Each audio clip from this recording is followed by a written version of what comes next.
Last time हमने polymorphism को पढ़ा था। इसमें ये दो तरह से होती है, कंपाइल टाइम और रन टाइम। कंपाइल टाइम को हमने डिटेल के साथ इसको देखा था और उसको इम्प्लीमेंट करके भी लैब में देखा था। आज जो है वो है रन टाइम के ऊपर हम देखते हैं कि ये कैसे हम पॉलीमॉर्फिज्म को अचीव कर सकते हैं। पॉलीमॉर्फिज्म को दोबारा थोड़ा सा रिवाइज कर दूँ कि एक चीज़ की मल्टीपल फॉर्म या शक्ल होना पॉलीमॉर्फिज्म कहलाता है। ऑब्जेक्ट की आप मल्टीपल बिहेवियर कह लें, मल्टीपल उसके फॉर्म बना लें। यानी कि एक क्लास एनिमल की है, उसे हम सब क्लासेस बनाते हैं, कैट, डॉग। तो वो जो एक चीज़ की मल्टीपल फॉर्म है, ये पॉलीमॉर्फिज्म कहलाता है। तो अगर हम कंपाइल टाइम की बात करें तो कंपाइल टाइम में हमें पता होता है कि हमारा कौन सा फंक्शन जो है वो एग्जीक्यूट होगा। कंपाइल टाइम स्टैटिक बाइंडिंग भी कहलाता है, अर्ली बाइंडिंग भी कहलाता है। और इसमें हमें पता होता है कि हमारा फंक्शन कौन से एग्जीक्यूट होगा। इसको हम दो तरह से कंपाइल टाइम को कर सकते हैं अचीव, थ्रू फंक्शन ओवरलोडिंग और ऑपरेटर ओवरलोडिंग। फंक्शन ओवरलोडिंग में फंक्शन को हम ओवरलोड करते हैं, इसमें मल्टीपल फंक्शन होते हैं but different parameters signature different होते हैं। ऑपरेटर ओवरलोडिंग में हम ऑपरेटर्स जैसे प्लस, माइनस, सब्ट्रैक्शन, अरिथमेटिक जो हैं उनको हम ओवरलोड करते हैं। प्लस का मतलब पहले एक सिंगल वैल्यू को प्लस करना है, लेकिन हमने लास्ट टाइम जो एग्जाम्पल देखी वो एक ऑब्जेक्ट को अगर प्लस करना है दूसरे ऑब्जेक्ट के साथ, तो हम बाय यूजिंग ऑपरेटर ओवरलोडिंग कर सकते हैं। तो ये जो डिसीजन होता है, अर्ली डिसीजन होता है बिफोर एग्जीक्यूशन। कंपाइल टाइम पर पता लग जाता है कि आपका कौन सा फंक्शन जो है वो एग्जीक्यूट होगा। आज नेक्स्ट चलते हैं, इसमें हम देखते हैं कि रन टाइम पर पॉलीमॉर्फिज्म कैसे अचीव करते हैं। तो the decision of which function to call is made at run time. Run time जब आपका प्रोग्राम एग्जीक्यूट हो रहा है, कंपाइलेशन हो रही है, उसकी रनिंग फॉर्म में है, तब जो फंक्शन का डिसीजन लिया जाता है वो कहलाता है रन टाइम पॉलीमॉर्फिज्म। इसमें जो होता है the actual function that get called depend on the type of object. इसमें आपका ऑब्जेक्ट की टाइप कौन सी है उस पर डिपेंड करता है। Depend on type of objects. इसका क्या मतलब है कि अगर आपके पास एक बेस क्लास है और इसके अंदर एक फंक्शन है, p का एक फंक्शन आप कह रहे हैं, इसी तरह आपके पास एक चाइल्ड क्लास है और इसके अंदर भी एक फंक्शन p है। तो इन दोनों का जब आप ऑब्जेक्ट क्रिएट करेंगे तो ये इस बेस पे डिपेंड होगा कि वो ऑब्जेक्ट किस क्लास का क्रिएट हुआ है। अगर आप बेस क्लास का ऑब्जेक्ट क्रिएट करते हैं और फंक्शन कॉल करते हैं p, तो इसका क्या मतलब है कि वो जो फंक्शन p होगा उस ऑब्जेक्ट का वो कॉल होगा। p इसमें भी है, p यहाँ पर भी है, ठीक है। तो ये डिपेंड करता है कि ऑब्जेक्ट किस किस्म का है। यहाँ पर ऑब्जेक्ट की टाइप क्या है, चाइल्ड, तो यहाँ पर ऑब्जेक्ट की टाइप क्या होगी, बेस। तो डिपेंड करेगा कि आप किस टाइप का ऑब्जेक्ट क्रिएट कर रहे हैं। अब ये जो फंक्शन होते हैं बेस क्लास के अंदर जब आप ओवरराइड करते हैं, इसके लिए आप एक यूज़ करते हैं विजुअल फंक्शन, विजुअल कीवर्ड। इसको भी आगे देखते हैं कि ये क्या होता है। विजुअल कीवर्ड्स को हम क्यों यूज़ करते हैं। अच्छा, इसकी सिंपल डेफिनेशन समझ आ गई कि डिसीजन लेना कि रन टाइम पर कि कौन सा ऑब्जेक्ट का फंक्शन कॉल होगा। अच्छा, अब इसको हम कर सकते हैं विजुअल फंक्शन के जरिए और एब्स्ट्रैक्ट क्लास के जरिए या इंटरफेस। अब विजुअल फंक्शन क्या होते हैं, ये फंक्शन बेस क्लास के अंदर डिफाइन किए जाते हैं, डिक्लेयर किए जाते हैं। अब visual function is a member function declare in a base class using visual keyword. आपने एक विजुअल कीवर्ड, जैसे हमने न्यू का keyword run time memory allocation के लिए यूज करते हैं, यहाँ पर अगर आपने फंक्शन को विजुअल करना है, विजुअल का मतलब होता है कि आपने बेस क्लास में उसको डिफाइन कर दिया, तो कंपाइलर को बता दिया कि इसकी जो है पॉसिबिलिटी है कि इसके बेस क्लास चाइल्ड क्लास में भी क्रिएट होंगे। जब हम विजुअल कीवर्ड यूज करते हैं तो इसका मतलब ये होता है कि बेस क्लास का जो फंक्शन इसके साथ हमने विजुअल यूज किया है वो फंक्शन चाइल्ड क्लास में भी एग्जिस्ट होगा। विजुअल कीवर्ड से क्या कंफर्म होता है कि वो उसकी पॉसिबिलिटी है कि वो फंक्शन ओवरराइड होगा।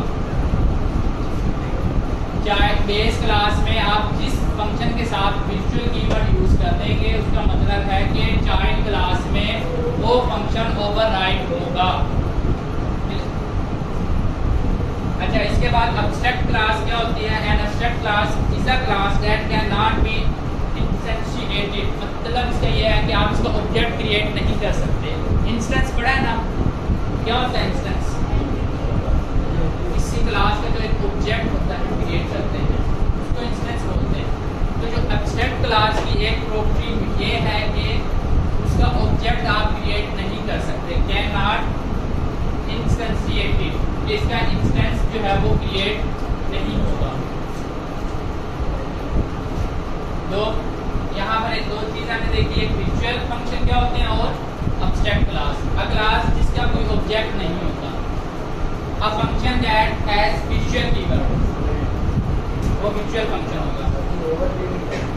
जी, ओवरराइडिंग फंक्शन, ओवरराइडिंग होना, एक फंक्शन पहले से मौजूद है, सिमिलर फंक्शन उसी के ऊपर हम बना देना एक और फंक्शन।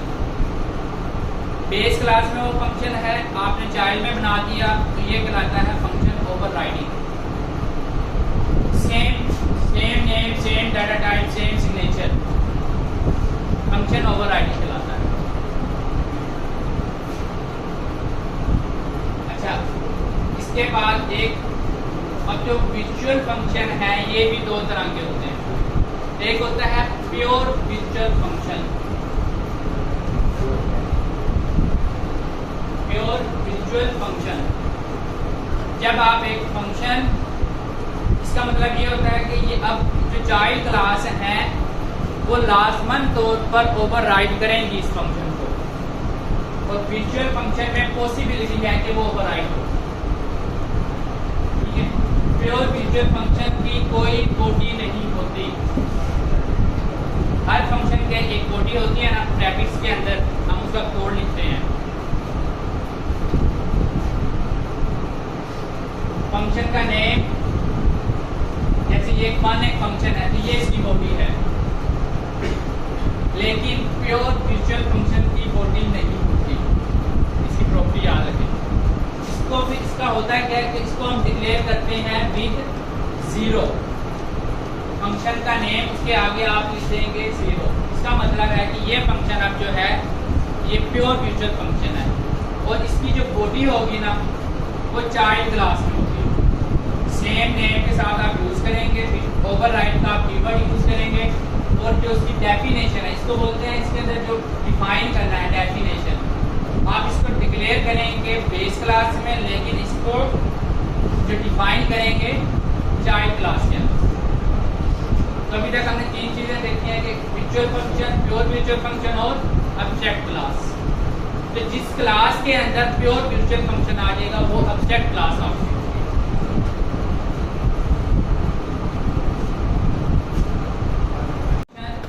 प्योर होंगे तो वो इंटरफेस होगा। विजुअल फंक्शन जो सिंपल विजुअल फंक्शन की ये प्रॉपर्टी है, उसकी हम बॉडी डिफाइन कर सकते हैं। प्योर विजुअल फंक्शन की बॉडी डिफाइन नहीं करते। वो कहाँ पर डिफाइन होती है? चाइल्ड क्लास के अंदर। विजुअल की क्या कर सकते हैं आप? बेस क्लास में भी बॉडी डिफाइन कर सकते हैं। क्लियर है?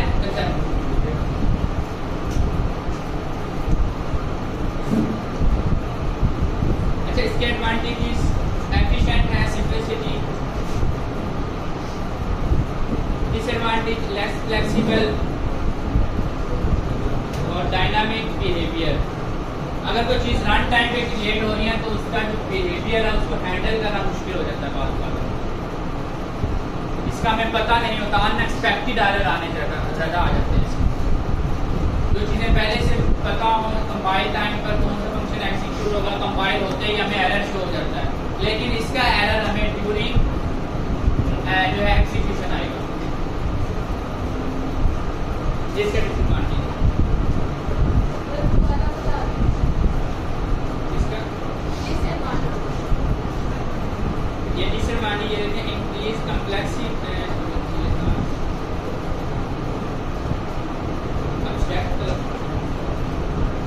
ये run time behaviour, limited dynamic behaviour. Dynamic का मतलब होता है जो चेंज होता है, स्टैटिक चीज होती है कांस्टेंट, इसमें कोई चेंज नहीं आता। तो जब वो चीज डायनामिक होगी, can not handle situation where the type of object is not known until the run time. हमें पता ही नहीं होगा कि कौन सा ऑब्जेक्ट जो है वो किस ऑब्जेक्ट का फंक्शन कॉल होगा। इसमें हमें नहीं पता होता कि किस ऑब्जेक्ट का फंक्शन कॉल होगा। कब पता लगता है? जब प्रोग्राम कंपाइल होकर रन होता है, अनटिल रन टाइम। जब तक हम उसको रन नहीं करेंगे तब तक हमें उसका बिहेवियर पता नहीं लगता। इसमें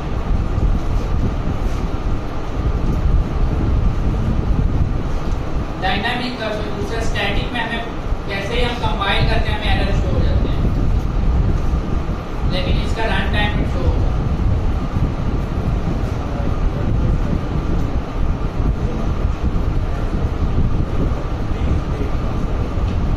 जी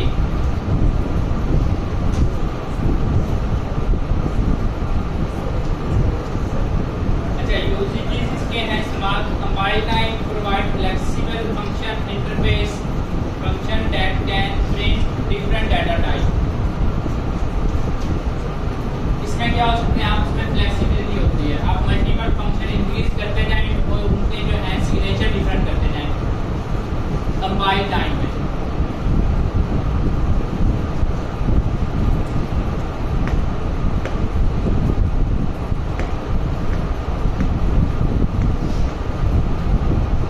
अच्छा, दूसरा जो है रन टाइम पर क्या करते हैं, आप एक इंटरफेस बना देते हैं और रन टाइम पर उसकी आप यूज करते रहते हैं।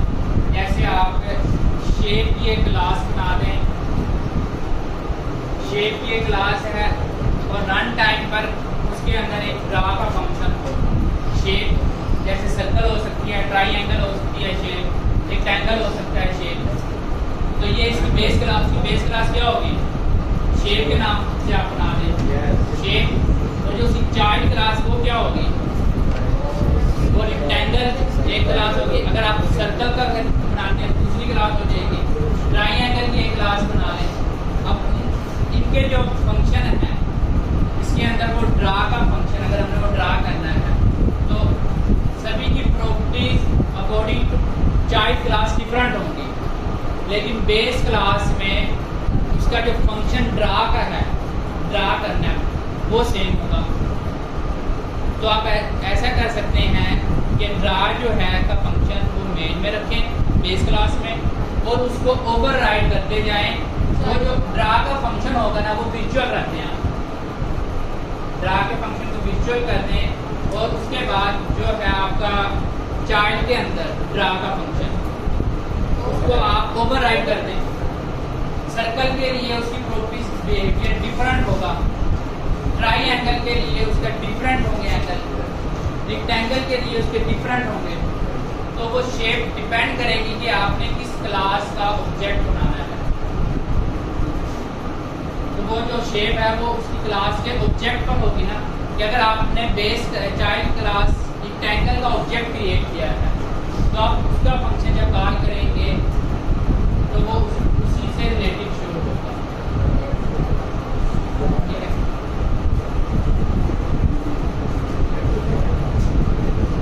अच्छा, इसका ये शॉर्ट कंपैरिजन देखें। कंपाइल टाइम में बाइंडिंग जो है वो अर्ली है, स्टैटिक बाइंडिंग। तो यहाँ पर क्या होती है, बाद में बाइंडिंग होती है, लेट बाइंडिंग। इसकी परफॉर्मेंस फास्टर है और इसकी स्लाइडली क्योंकि यहाँ पर हमें पहले से पता होता है उसकी एग्जीक्यूशन। ये रन टाइम पे एग्जीक्यूशन होनी है वो कम ज़्यादा हो सकती है। और फ्लेक्सिबिलिटी लिमिटेड है, इसकी हाई है। नेक्स्ट इम्प्लीमेंटेशन, इसके लिए आप क्या यूज करते हैं? फंक्शन ओवरलोडिंग, ऑपरेटर ओवरलोडिंग, और इसके लिए क्या यूज करते हैं? म्यूचुअल फंक्शन और इनहेरिटेंस। अभी ये चीजें हम पहले पढ़ चुके हैं। इनहेरिटेंस, मल्टी लेवल इनहेरिटेंस, वो बेसिकली एक पॉलीमॉर्फिज्म की ही टाइप है। ये फंक्शन ओवरलोडिंग, फंक्शन ओवरराइडिंग, ये भी पॉलीमॉर्फिज्म है।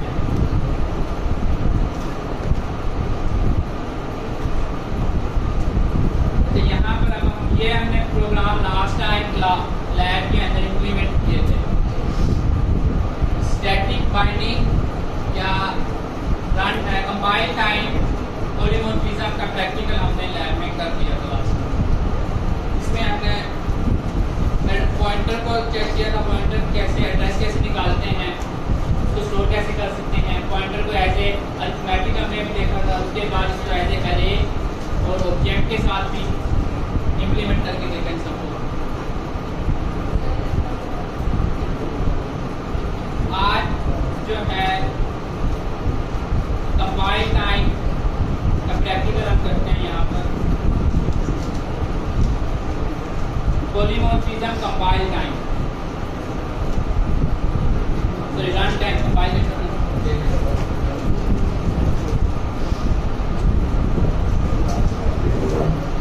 अच्छा यहाँ पर देखें, ये क्लास है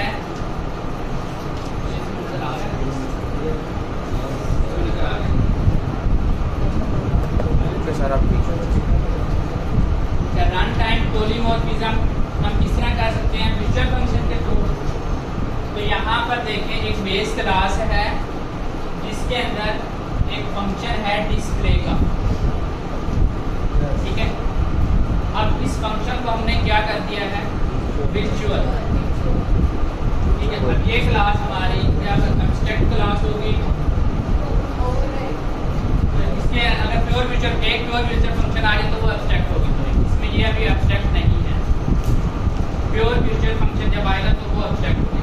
अब यहाँ पर म्यूचुअल का मतलब ये हुआ कि अब इससे रिलेटेड जो चाइल्ड क्लास बनेंगी उनमें एक फंक्शन डिस्प्ले का वजूद हो सकता है, लाजमन नहीं, हो सकता है, ठीक है। अगर हम इसको प्योर म्यूचुअल फंक्शन कर दें तो इसका मतलब है कि वो लाजमन तौर पर डिस्प्ले का एक फंक्शन चाइल्ड के अंदर होगा, ठीक है। अब यहाँ पर बेस क्लास, ये चाइल्ड क्लास में अगर हम देखें, एक राइट क्लास 1 है, किससे इनहेरिट हो रही है? बेस क्लास से। और यहाँ पर आपने जस्ट देखें, आप यहाँ पर सिग्नेचर सेम है। हमने अभी तक फंक्शन ओवरलोडिंग में पढ़ा था कि जो सिग्नेचर है वो क्या होने चाहिए? डिफरेंट होने चाहिए। फंक्शन ओवरलोडिंग के अंदर सिग्नेचर क्या होते हैं? डिफरेंट सिग्नेचर होते हैं। क्या? जैसे नंबर ऑफ टाइम, उसका ऑर्डर, ठीक है। तो ये चीजें क्या होती हैं? डिफरेंट होती हैं फंक्शन ओवरलोडिंग के लिए। अब यहाँ पर देखें तो फंक्शन का जो नेम है एग्जैक्टली सेम, नो पैरामीटर, ऊपर भी नो पैरामीटर्स। तो अब ये जो चीज है जो एग्जैक्टली सेम हो, ये ऐसे ही है जैसे आप एक कॉपी करते हैं फाइल लैपटॉप के अंदर, एक फोल्डर में, वो फाइल ऑलरेडी मौजूद हो तो वो फाइल क्या होती है? ओवरराइड हो जाती है। ये विजुअल फंक्शन है, प्योर विजुअल फंक्शन। मैंने कहा कि अगर जो चीज ऑलरेडी मौजूद है उसी सेम एक्जैक्टली वही चीज दोबारा आ जाए, तो अगर हम पहले को रिमूव करके दूसरी को यूज करते हैं तो ये ओवरराइडिंग कहलाता है, ठीक है। अब यहाँ पर ओवरराइड का कीवर्ड यूज करना, अगर हम ये नहीं करेंगे तो ये एम्बिग्विटी आएगी इसके अंदर, एक कंफ्यूजन पैदा होगी कि ये फंक्शन किसका है। यहाँ पर भी है, यहाँ पर भी है, तो ये जैसे हमने देखा था वो डायमंड प्रॉब्लम वो भी असर हो सकती है इसमें। तो इसलिए हमने यहाँ पर ओवरराइड का कीवर्ड यूज करना। इसका मतलब ये है कि ये फंक्शन ओवरराइड हो रहा है बेस क्लास में फंक्शन से, ठीक है। तब ये फंक्शन है। इसी तरह एक और अलग क्लास हम देखते हैं ड्राइव क्लास 2 है, इसके अंदर भी एक public function same name same data type turn type उसकी है और सेम पैरामीटर 0 है। समझ आई यहाँ तक? 3 क्लासेस बनाई हैं। बेस क्लास में आपने विजुअल फंक्शन बनाया है, चाइल्ड क्लास में उसको ओवरराइड किया है बाय यूजिंग कीवर्ड ओवरराइड।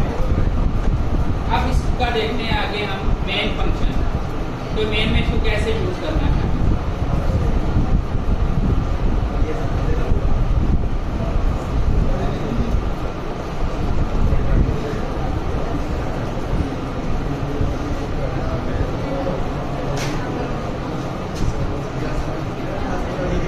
अच्छा यहाँ देखें, ये आ गया मेन फंक्शन के अंदर। मेन फंक्शन के अंदर आपने अब क्लासेस का यूज किस तरह करना है।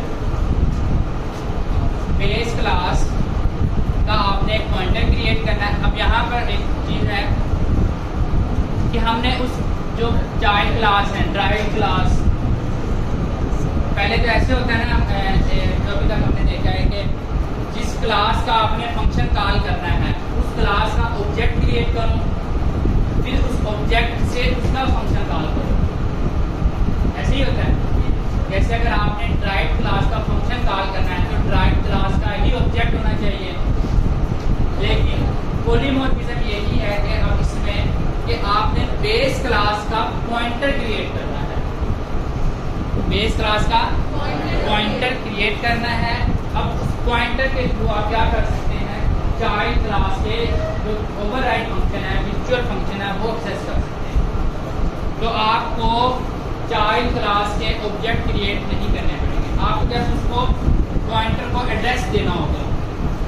अब यहाँ पे देखते हैं क्या मतलब इसका कि हमने बेस क्लास का एक पॉइंटर क्रिएट किया,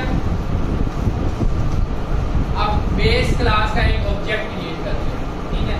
इसके बाद ये एक ड्राइव क्लास का ऑब्जेक्ट हो गया, एक ड्राइव क्लास 2 का भी ऑब्जेक्ट, ये सिंपल ऑब्जेक्ट क्रिएट हो गए। अब यहाँ पर पॉइंटर के जरिए, बेस क्लास के पॉइंटर के जरिए हम चाइल्ड क्लास का फंक्शन कॉल कर रहे हैं। ये बेस क्लास का पॉइंटर है, इसको किसका एड्रेस दे दिया, बेस क्लास ऑब्जेक्ट का। तो अब ये किसको पॉइंट आउट करेगा, बेस क्लास के तमाम फंक्शन को। तो अगर हम करें पॉइंटर बेस पॉइंटर डिस्प्ले का फंक्शन, तो कौन सा फंक्शन कॉल होगा, जो बेस में है। अगर हम इसी पॉइंटर को वैल्यू दे दें ऑब्जेक्ट 1 की, जो ड्राइव क्लास है, ये D1 ऑब्जेक्ट ड्राइव क्लास का ऑब्जेक्ट है ना, इसका यहाँ पर हम इसको क्या दे रहे हैं, रेफरेंस, एंड का साइन एड्रेस देता है। तो हमने पॉइंटर है, ये बेस क्लास, ये क्या है, पॉइंटर। तो अब ये किसको पॉइंट आउट कर रहा है, ड्राइव क्लास के ऑब्जेक्ट। तो अब हम इस बेस क्लास के पॉइंटर से अगर अगेन डिस्प्ले का फंक्शन कॉल करें, यहाँ पर डिस्प्ले का फंक्शन कॉल किया तो बेस, तो यहाँ पर अब हमने इसका एड्रेस चेंज कर दिया, इसका पॉइंट जो है रेफरेंस चेंज किया। तो अगर हम दोबारा कॉल करें तो अब ये इस क्लास का जो फंक्शन है, वो ड्राइव क्लास 1 का जो फंक्शन डिस्प्ले है वो आप कॉल, ठीक है। इसी तरह हम इसको अगर ऑब्जेक्ट 2 का दे दें यहाँ पर, तो ड्राइव, अगर अगेन यही लाइन या यही लाइन ऑफ कोड अगेन लिखें हम और एग्जीक्यूट करें, तो कौन सा फंक्शन एग्जीक्यूट होगा, जो ड्राइव क्लास 2 है। ये यहाँ पर हमने 2 का रेफरेंस दिया, पॉइंटर हमारे पास सेम ही है, इसी पॉइंटर से हम तीनों क्लासेस के फंक्शन को एक्सेस करते हैं। समझ आई? अच्छा, इसके ये अभी तो हमने बेस और ड्राइव के नाम से, अब एक रियल लाइफ एग्जांपल के तौर पर देखते हैं कैसे मैं अभी सर्कल की बात कर रहा था और शेप की।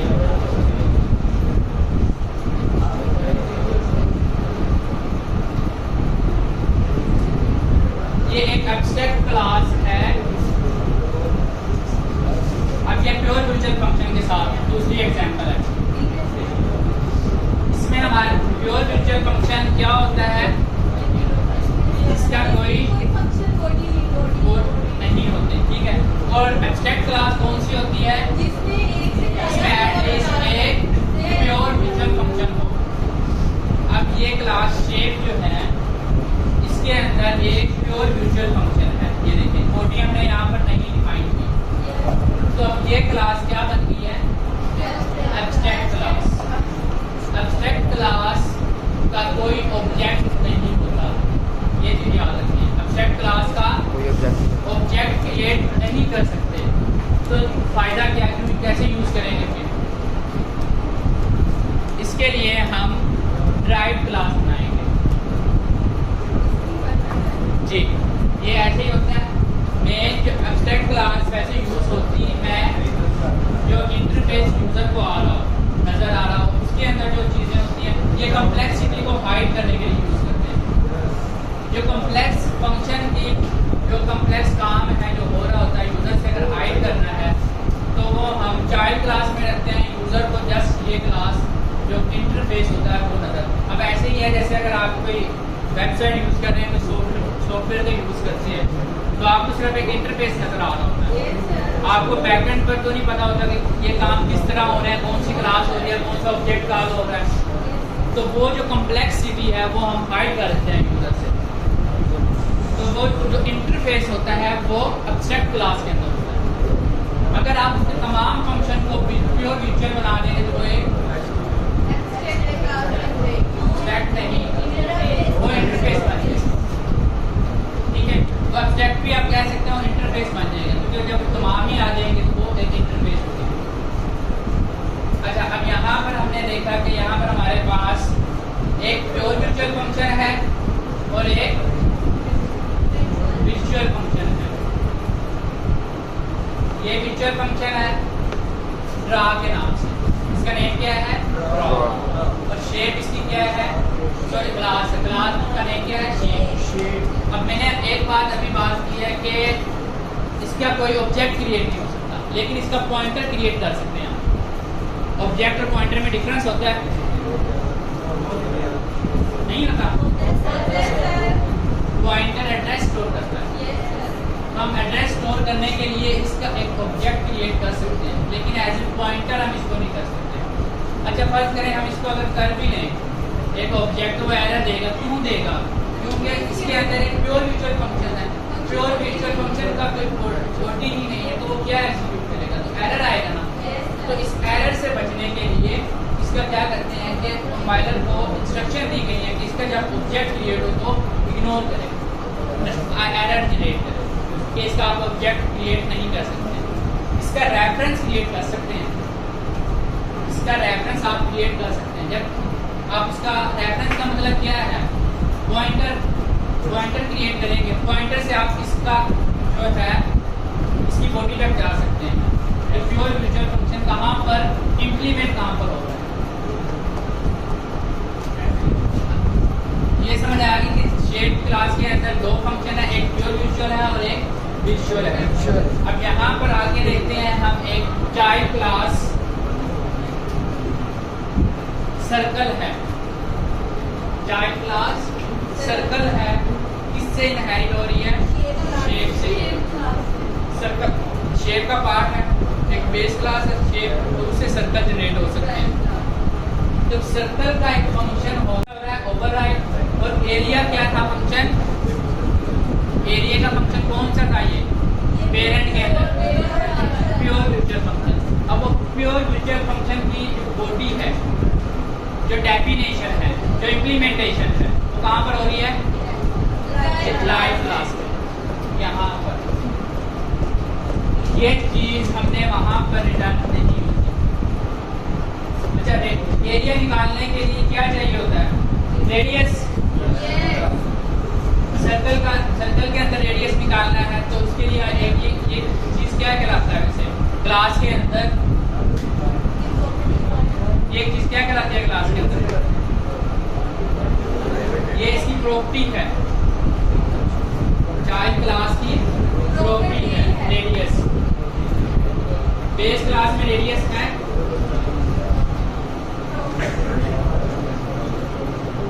बेस क्लास में रेडियस नहीं नहीं है, चाइल्ड क्लास के अंदर रेडियस रखा गया है, क्योंकि रेडियस की वैल्यू जो है, अब रेडियस जो है वो सर्कल का ही होता है, रेक्टेंगल का रेडियस होता है, तो इसीलिए ये कहाँ पर रखा गया है, सर्कल में। तो अब सर्कल का ये क्या चीज है, कंस्ट्रक्टर। यहाँ पर क्या हो रहा है, कंस्ट्रक्टर इनिशियलाइज हो रहा है, किसको इनिशियलाइज कर रहा है, रेडियस को। जब यहाँ पर सबसे पहले कंस्ट्रक्टर कॉल होता है तो रेडियस को वैल्यू मिल जाएगी, और वो जो वैल्यू मिलेगी उसके तब हम प्योर म्यूचुअल फंक्शन की इम्प्लीमेंटेशन कर सकते हैं। बेस क्लास में हमने क्यों नहीं की इम्प्लीमेंटेशन, क्योंकि हमारे पास में पता ही नहीं है कि किसकी वो इसकी बॉडी का पार्ट क्या होगा, हमें पता नहीं होता कि इसका बॉडी के अंदर क्या काम होगा। चाइल्ड के अंदर जब आए तो यहाँ पर हमें पता लग गया कि यहाँ पर आपके पास रेडियस गिवन है, उसका आपने क्या निकालना है, एरिया। तो रेडियस की वैल्यू जो होगी उसको आप क्या करते हैं, 3 pi r, 2 pi r, 2 pi r. अब ये पाई की वैल्यू क्या है, 3.1।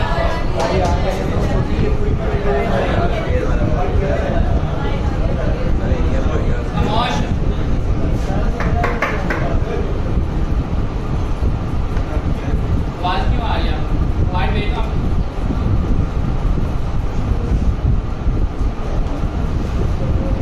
अच्छा, अब ये जो ड्रा का फंक्शन है ये कैसे हम चेक कर सकते हैं, बाय रेफरेंस पेरेंट का अगर हम ऑब्जेक्ट क्रिएट करें एज ए पॉइंटर, और उस पॉइंटर से हम उस पॉइंटर को क्या असाइन कर दें, इसका ऑब्जेक्ट का रेफरेंस, किस क्लास का ऑब्जेक्ट का रेफरेंस, सर्कल के ऑब्जेक्ट का रेफरेंस किसको दे दें, पेरेंट के पॉइंटर को। तो वो पेरेंट का पॉइंटर किस फंक्शन तक आ सकता है, राइट क्लास के फंक्शन को भी एक्सेस कर सकता है। अब दूसरी में आ रहे हैं हम, यहाँ पर है रेक्टेंगल। रेक्टेंगल भी किससे इनहेरिट हो रहा है, शेप से। अच्छा, अब रेक्टेंगल का जो एरिया है उसके लिए फार्मूला डिफरेंट है, एरिया के लिए फार्मूला डिफरेंट था, तो सर्कल के लिए।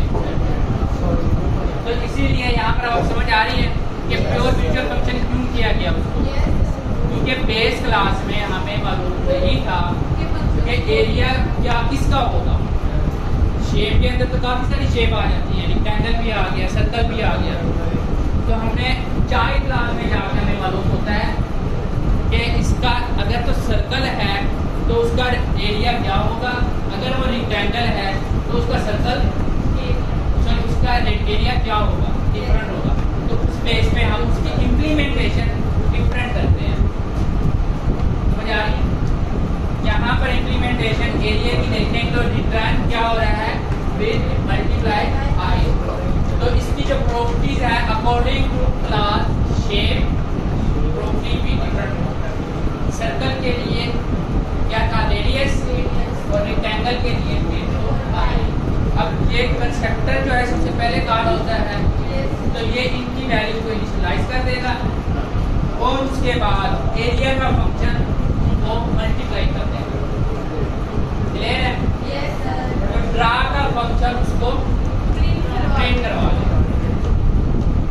ड्रा को हमने प्योर म्यूचुअल क्यों नहीं बनाया,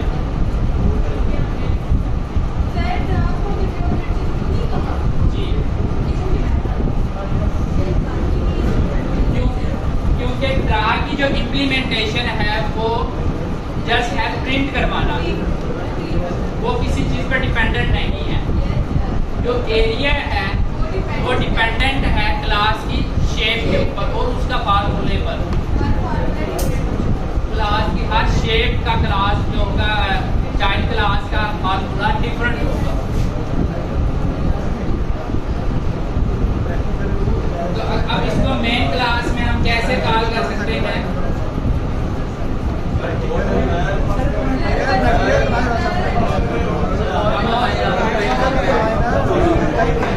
ये देखिए अब कंपाइल टाइम में ऑब्जेक्ट क्लास को कैसे आप यूज करेंगे।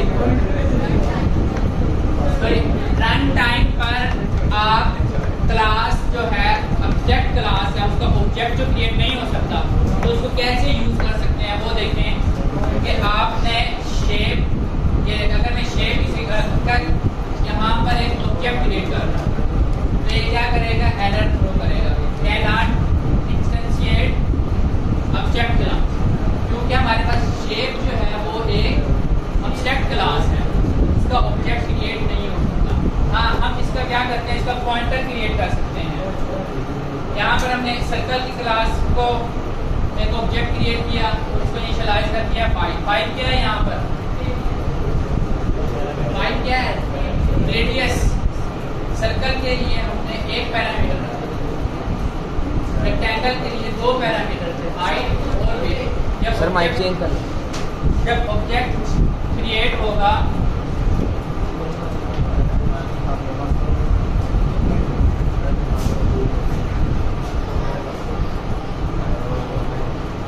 रेक्टेंगल के लिए आपके पास 2 वैल्यू होनी चाहिए, हाइट और विड्थ। तो ये क्रिएट करते वक्त आप क्या करेंगे हाइट और विड्थ उसको देंगे, ठीक है। इसी तरह इसके बाद आप प्रिंट करवा सकते हैं सर्कल डॉट एरिया और circle dot rectangle dot area.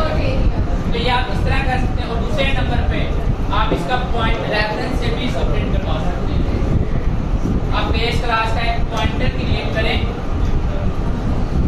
इस पॉइंटर को आप इनिशियलाइज कर दें।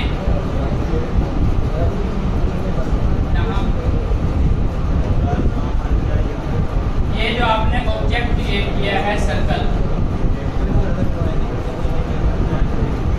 अब ये पॉइंटर किसको पॉइंट आउट करेगा, इसकी बेस इसकी चाइल्ड क्लास में जो फंक्शन है वो पॉइंटर में आ जाएगी। ये पॉइंटर किसका पार्ट है शेप का।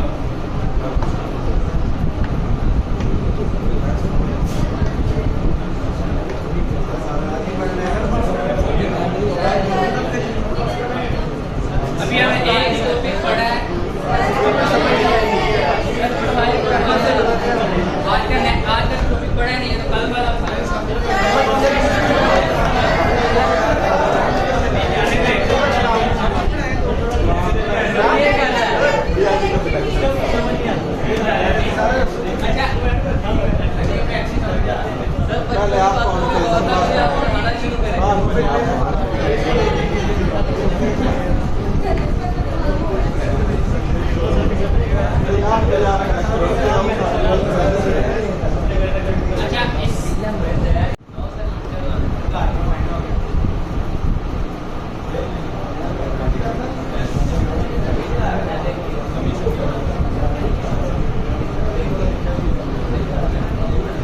जूम कर देंगे यार।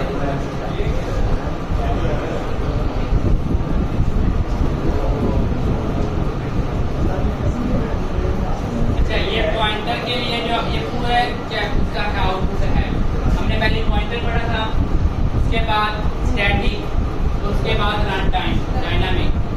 तो पॉइंटर के लिए एक्स का एड्रेस निकाला, वो हमने असाइन किया बी को, और बी को वैल्यू असाइन कर सकते हैं। उसकी वैल्यू देखने के लिए आप स्टार का कीवर्ड यूज करते हैं। तो यहाँ पर बी के एड्रेस पर जो वैल्यू स्टोर है वो प्रिंट हो गई। अच्छा, आज वाले टॉपिक की तरफ आते हैं। यहाँ पर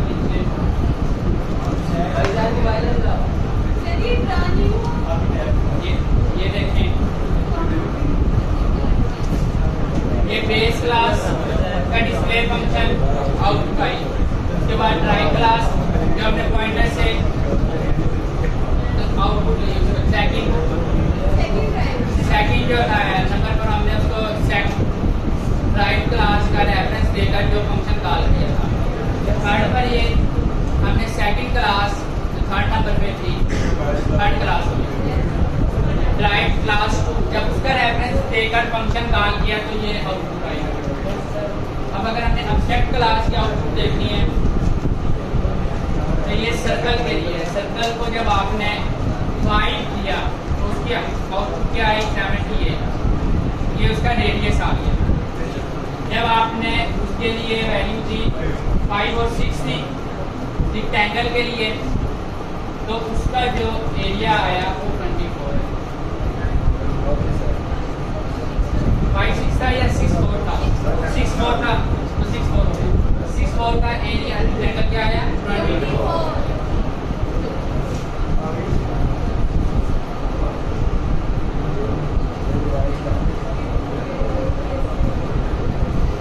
ये जो चीज है ये बताती है हमें कि ये कंपाइल टाइम है कि रन टाइम है। यहाँ से हमें पता लग रहा है कि रन टाइम पर डिसीजन लिया जा रहा है कि कौन सा फंक्शन कॉल होगा। एड्रेस देंगे। कोई क्वेश्चन किसी का इसमें?